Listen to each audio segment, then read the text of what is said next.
What is a cease and desist letter? When should you use it? When shouldn't you use it? Who should send it? When should you send it? What are some common mistakes people make? I'll address these issues coming up. I'm Aaron Hall, a business attorney in Minneapolis. A cease and desist letter is quite simply correspondence telling somebody stop their illegal activity. What kind of illegal activity are we talking about? Maybe it's trademark infringement, copyright infringement, harassing phone calls or letters.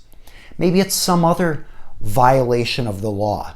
Maybe violation of trade secret law, improperly using confidential business information. Maybe they're slandering or defaming you.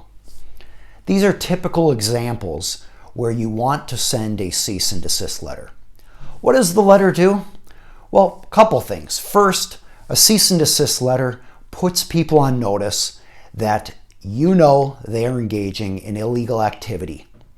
They no longer can say, oh, I didn't realize it, or I was never told to stop. They're now on notice of their illegal activity.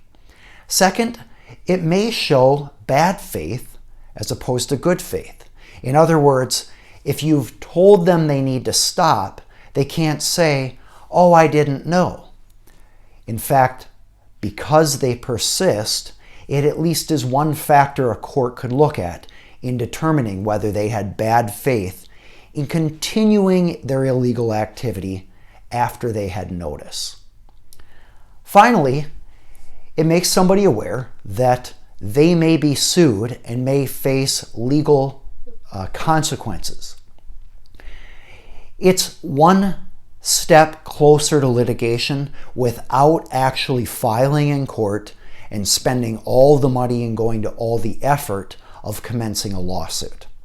That's the value of it. Now, who should send a cease and desist letter? It really should come from an attorney. It doesn't have the same weight if it comes from an individual. When it comes on law firm letterhead from an attorney articulating that the conduct is illegal, that sends a much stronger message than an individual. What should be in the cease and desist letter? Well, for one, it should articulate specifically what has been done wrong. What is the illegal conduct that should be stopped? What type of defamation is there? What type of slander? What kind of trademark infringement occurred? Not just stating the legal doctrine, but also giving some examples of what's occurred.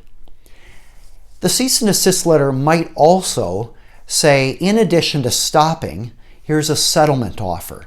For example, turn over the confidential information you've been improperly using and pay a settlement amount, a dollar amount of some sort, and then we won't sue you. And perhaps it will say you have 10 days to respond. The number of days, it really depends on the situation. When should this be sent? Really as soon as possible. And typically parties will do that when the situation has gotten so severe that they're willing to take some legal action to get this to stop.